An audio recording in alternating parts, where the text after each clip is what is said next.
अस्सलामुअलैकुम, मैं हूं इरफान समोर। दोस्तों, शहबाज हुकूमत तो पता नहीं कब जाएगी, क्या उसका होगा, लेकिन मरियम सरकार का ट्रायल शुरू हो चुका है। पहली फाइल खुल गई है और ट्रायल इतनी तेजी से और जोर शोर से हो रहा है, इसके बारे में आपको अपडेट करूंगा और साथ में ये भी बताऊंगा कि अब पीपल्स पार्टी ने बाकायदा हथियार उठा लिए हैं और मैदान में जंप लगा दिया है। क्या करने जा रही है, किस महाज पर लड़ने जा रही है पीपल्स पार्टी और उसका अंजाम क्या होगा, यह भी आपके साथ शेयर करूंगा। खबरें दोनों इंतहाई हैरानकुन और चौंका देने वाली हैं जो आपको बतानी है, लेकिन उससे पहले नए आने वाले दोस्तों से गुजारिश है कि यह चैनल आपका अपना है। अगर अभी तक इसको सब्सक्राइब नहीं किया तो सब्सक्राइब जरूर कर लीजिए और बेल आइकन पर क्लिक कर दीजिए ताकि हर नई आने वाली वीडियो टाइमली आपको मौसूल हो जाए। दोस्तों, एक राय कायम की गई थी कि मरियम सरकार को ताकतवर हाथों की सपोर्ट हासिल है। मरियम सरकार को ताकतवर हाथों की सपोर्ट हासिल है, तभी ये सब कुछ कर रही है। लेकिन फिर हकीकत खुली कि जनाब, मरियम सरकार को ताकतवर हाथों की सपोर्ट हासिल नहीं है। किसी अलैक सलैक के नतीजे में ये हुकूमत बन गई। बस ये है कि इस हुकूमत को डिस्टर्ब नहीं किया जा रहा, छेड़ा नहीं जा रहा, इसको साइड पे छोड़ दिया गया। बाकी जो आसमानों की सपोर्ट है वो पर्सन स्पेसिफिक है, वो फर्द वाहिद के लिए है और वो है शहबाज शरीफ साहब के लिए। पूरी सपोर्ट के साथ सिस्टम उसके साथ लगा हुआ है। ये अलग बात है कि जनाब उसके बावजूद वो कोई खातर खा कुछ कर नहीं पा रहा। लेकिन मरियम सरकार की जहां तक बात है ना, हाँ, शुरू शुरू में ये कहा गया था कि भाई इस बीबी पर जो है ना, हमें कुछ दोस्तों ने बताया कि भाई ये कहा जाता है कि इस बीबी पर तनकीद नहीं करनी। क्यों नहीं करनी? कि यार ये इतनी मेच्योर है नहीं और ऐसा ना हो आप तनकीद करें तो ये पैनिक कर जाए, पैनिक कर जाए तो इससे मामला संभाला ही ना जाए। मुझे भी कुछ दोस्तों ने कहा कि यार इस बीबी पर तनकीद नहीं करनी। मैंने कहा यार मेरा दिमाग खराब है, कोई उल्टा सीधा होगा तो तनकीद हम करेंगे, वरना कोई जाती दुश्मनी तो है नहीं। खैर, फिर हमने वक्तन फवक्तन चीजें देखी भी सही। सीसीडी का मामला आया तो मोहसिन बेग ने जनाब बड़ा खड़काया। आपको पता है जब वो बट का वो मर्डर हुआ था, ये वो अपना काउंटर हुआ था, तो अब एक और सीन जी सामने आया है। अब बाकायदा पहली फाइल समा न्यूज पर सुथरा पंजाब की खुल गई है जी। अब सुथरा पंजाब के खिलाफ, बल्कि मरियम सरकार के खिलाफ अब्दुल अलीम खान जो कि वजीर ट्रांसपोर्ट हैं शायद, और कोई और भी उनके पास ऐसा ओहदा है, तो या डेवलपमेंट के हैं, बहरहाल कुछ हैं जो भी हैं, तो उनका एक टीवी चैनल है समा न्यूज। समा न्यूज जाके देखिए, समा न्यूज पर बाकायदा कैंपेन चल रही है, बाकायदा कैंपेन चल रही है। समा न्यूज का एक रिपोर्टर है जिसका नाम है कादिर ख्वाजा। अब कादिर ख्वाजा ने फेसबुक पर एक पोस्ट लगाई। पोस्ट लगाते हैं कि जी लाहौर में किस जगह गंद और कचरा पड़ा है, इलाके का नाम बताया जाए। फिर मैंने उसकी जब वॉल देखी तो समा न्यूज की उसने ट्रांसमिशंस, खबरें शेयर की हुई थी, जिसमें जनाब समा आ गया फैसलाबाद, ऐसा क्या ऐसा है मैनचेस्टर ऑफ पाकिस्तान, गंद के ढेर पर खड़ा होके साफी रिपोर्ट कर रहा है। फिर शेखुपुरा चला जाता है, गंद के ढेरों पर खड़े होके जनाब वहां पर रिपोर्टें करते हैं। फिर किसी और शहर चले जाते हैं, फिर टीवी चैनल पर बैठकर जनाब गंद के ढेर ढूंढ ढूंढ कर जनाब उन पर तबसरे किए जाते हैं।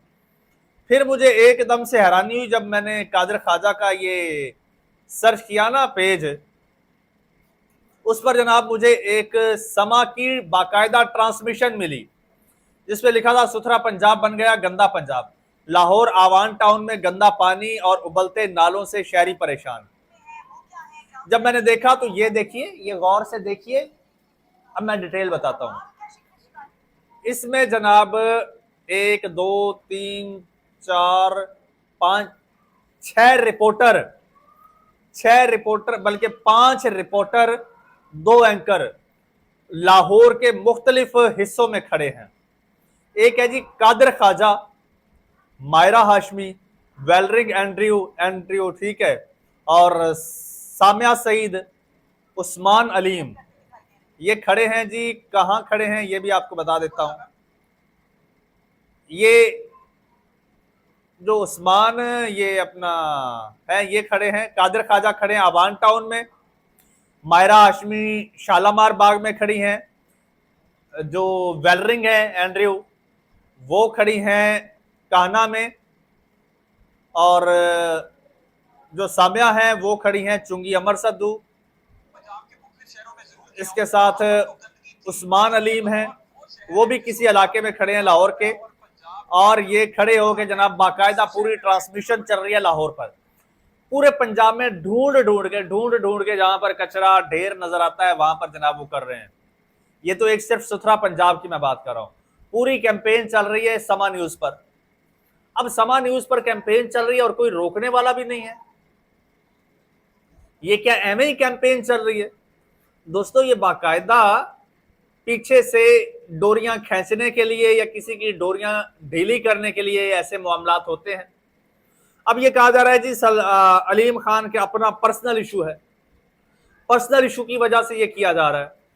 अगर मरियम सरकार के ऊपर आसमानी साया होता तो बेशक पर्सनल इशू होता, इनको एक प्याले में बिठा के पानी पिलाया जाता, जैसे जरदारी और शहबाज शरीफ को इस्लामाबाद में बिठाया गया है। क्या यहां पर कोई सालसी हो रही है? नहीं। कहा जा रहा है मंड के रखो, रगड़ा लाओ, दबा के रखो। अभी देखिएगा दूसरे चैनल भी शुरू हो जाएंगे। अभी वो जो 2 बच्चियों के जेल में इंतकाल का मामला है वो मामला उठाया जा रहा है, सीसीडी का मामला है, पंजाब में कोई एक मामला है। अभी किसानों को तैयार किया गया है कि भाई किसान मरियम नवाज का इस्तीफा तलब कर रहे हैं, वो भी कोई 25-26 सितंबर को वो कोई बहुत बड़ा जनाब कोई करने जा रहे हैं, कोई इवेंट, वो भी मरियम सरकार के खिलाफ। उनका वाहिद मुतालबा मरियम सरकार से इस्तीफा तलब करना है। तो जनाब ये अब ट्रायल शुरू हो चुका है, मीडिया ट्रायल तो अब बाकायदा शुरू हो चुका है। पहली फाइल समा न्यूज ने खोली है। अब देखना यह है कि अब मामला ये किस तरफ जाता है। क्या अलीम खान को अब ये ग्रीन सिग्नल दिया गया है कि भाई आपको सूबे में लाकर चीफ मिनिस्टर बनाया जाए, क्योंकि ये उनकी भी देरीना ख्वाहिश है अब्दुल अलीम खान साहब की, और मुमकिन है कि कहीं से कोई ऐसा इशारा मिला हो, तभी तो ये हाथ धो के पीछे पड़ गए हैं। दूसरी जानिब जनाब पाकिस्तान पीपल्स पार्टी, जिनका बड़ा इख्तलाफ नजर आ रहा था कश्मीर के हवाले से और सूबों के हवाले से, अब पीपल्स पार्टी ने यह फैसला किया है, बिलावल भुट्टो जरदारी ने यह ऐलान किया है कि अब हम ऐसे नहीं करेंगे। एक तो पीपल्स पार्टी ने कहा है, शायद शर्मिला फारूकी साहिबा का ये स्टेटमेंट था कि पीपल्स पार्टी अब जो है हुकूमत से अलग नहीं होगी, ठीक है, लेकिन हम सपोर्ट पीछे हटा लेंगे। कोई भी तरमीम होगी, कोई भी किसी किस्म की कोई असेंबली में कार्रवाई होगी तो हम उसका हिस्सा नहीं बनेंगे। यानी एक तरह से ओपोजिशन हो गए, ठीक है, ओपोजिशन का ऐलान नहीं किया लेकिन हुकूमत का साथ नहीं देंगे, अलग होके बैठेंगे।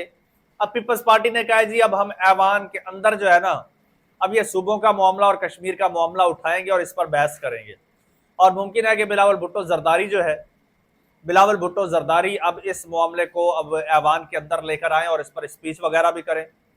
दूसरी जानिब सईद गनी है जी, पाकिस्तान पीपल्स पार्टी के रहनुमा है, उन्होंने तो बड़ा खड़का के रख दिया है ये सूबों के मामले पर।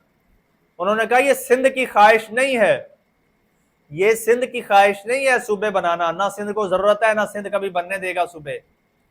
उन्होंने कहा भाई ये यहां पर एमक्यूएम वाले उछल रहे हैं, इनको बड़ा शौक है सूबे बनाने का, इनको शौक है सूबे बनाने का। दूसरा उन्होंने कहा कोई सिंध से बाहर बैठकर कोई इस्तेहकाम पार्टी है या कोई भी है, उसकी हैसियत क्या है, उसकी औकात क्या है कि सूबों की बात करे। जिसने बात करनी है इधर हमारे साथ आके बात करे। हाँ, सिंध के अंदर से कोई सूबे बनाने की बात करे तो समझ आता है, कोई 4 सिंधी इकट्ठे हो जाएं, बोले कि भाई हमें अलग सूबा चाहिए या हमें अलग यूनिट चाहिए। कोई जनाब सिंध की सियासी जमात ये मुतालबा करे कि भाई हमें सिंध में अलग सूबा चाहिए। कौमी अवामी तहरीक है, अयाज लतीफ पलीजो की तहरीक है, जीडीए है, पीएमएलएफ है, पीपल्स पार्टी है, कोई और जमातें हैं, कोई जमात मुतालबा करे तो समझ आती है। वो जीडीए जिसका एक बंदा, एक वोट भी नहीं है सिंध में, वो बैठ के फैसला कर रही है कि सिंध को तकसीम करना है।